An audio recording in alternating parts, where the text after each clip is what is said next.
First, I'd like to thank the League of Women Voters, as well as Wisconsin Rapids Community Media, for giving us, the candidates, this opportunity to reach out to you, the citizens. My name is Sherry Evanson, and I am running for Alderperson District 5 for a second term. I am honored to have served as your alderperson for the last 2 years, and feel we continue to make great strides for the city of Wisconsin Rapids. I have lived in the city for over 30 years and have been attentive to the decisions that have been made. Like you, the decisions that come from City Hall directly affect me, as well as you, the citizens. Citizens should be knowledgeable regarding the projects we encounter, as well as have a voice in the decisions that we as elected make. I love to hear from my constituents regarding what their vision is for the city. What issues do you see? What topics do you feel should be addressed by the council?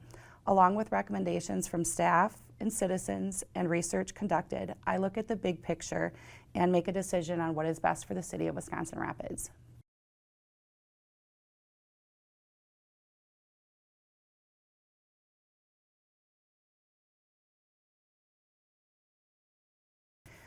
Rail traffic is not a new subject, but one that has been ongoing for many decades and continues to be a problem.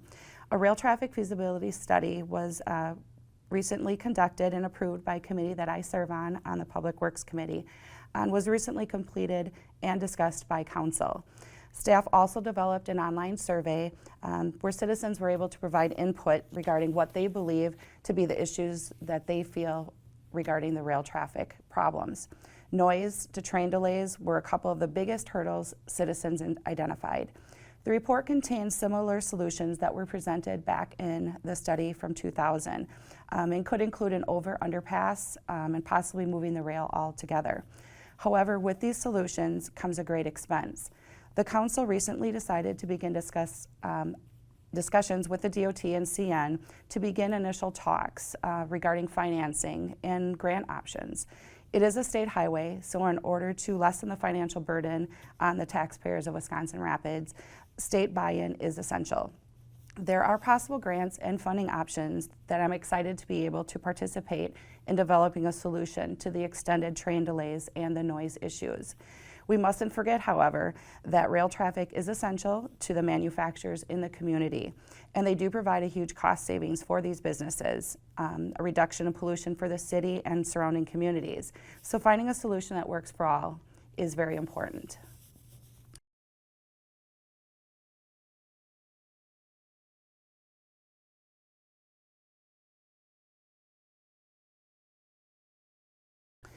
As we all know, everyone and everywhere is trying to do more with less. This phrase has been prevalent for years, and I don't think it's going to be going away anytime soon.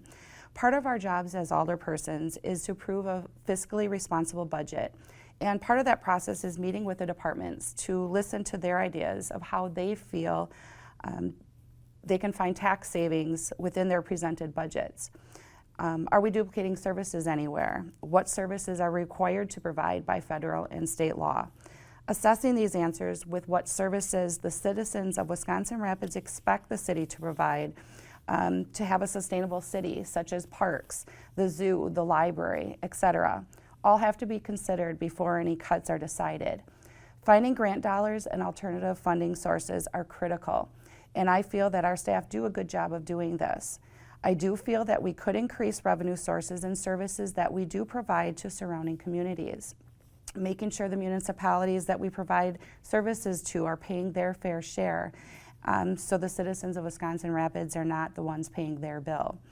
I had suggested to the commission if we were to raise the non-citizen rate, even $1 at the Aquatic Center, we could have raised an additional $8,000.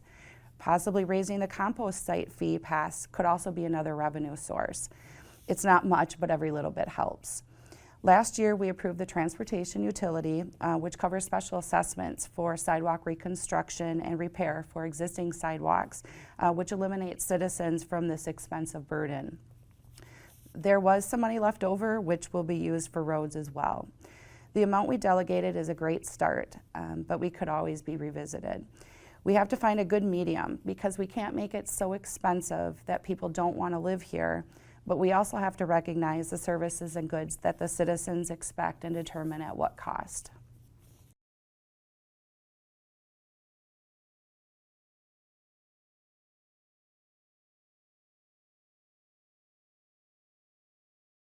I was excited to see the number of people who turned up in person and voiced their concerns via email and on social media regarding the possible library cuts.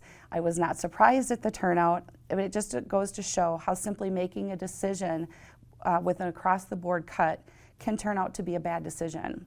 I believe we all take things for granted, and because the library is a place that we don't have to pay to go to directly, but when a decision is made to make significant cuts which affect the way that we utilize a resource, people start to express their concern.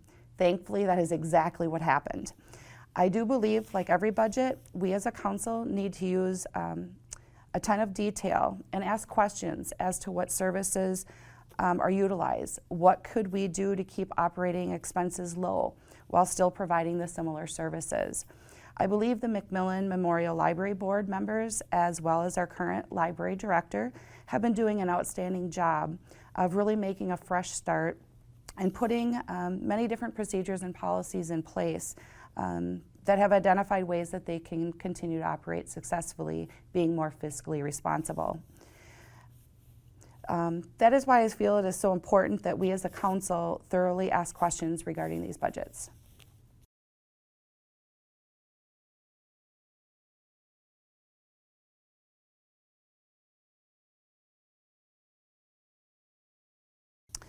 I would definitely encourage the city as well as the citizens to research the Inflation Reduction Act that was passed in August of last year.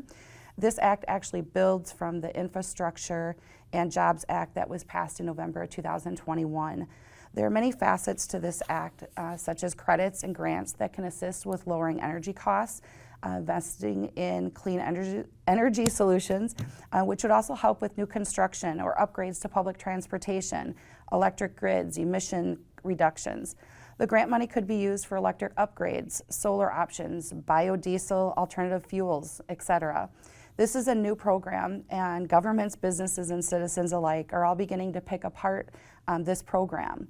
It is important to find out what options could benefit the city and compare needs and eligibility, how we can take advantage of this program.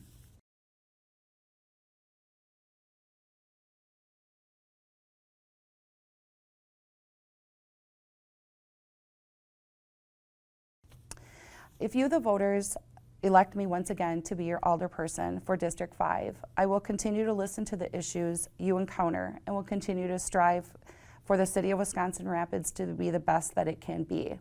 Working together with colleagues on City Council, staff, and the mayor to find solutions to the issues that we encounter will help us to be a more sustainable city. We need to continue to approve capital improvement plans regarding infrastructure, job growth, rail congestion, and recreational opportunities. I am just one of 8 team members and someone who wants what's best for the City of Wisconsin Rapids and its citizens, and will continue to be a team player and to ask the questions so that I am able to provide recommendations based on the city's best interests. Thank you for taking the time to listen to me and giving me this opportunity. Thank you.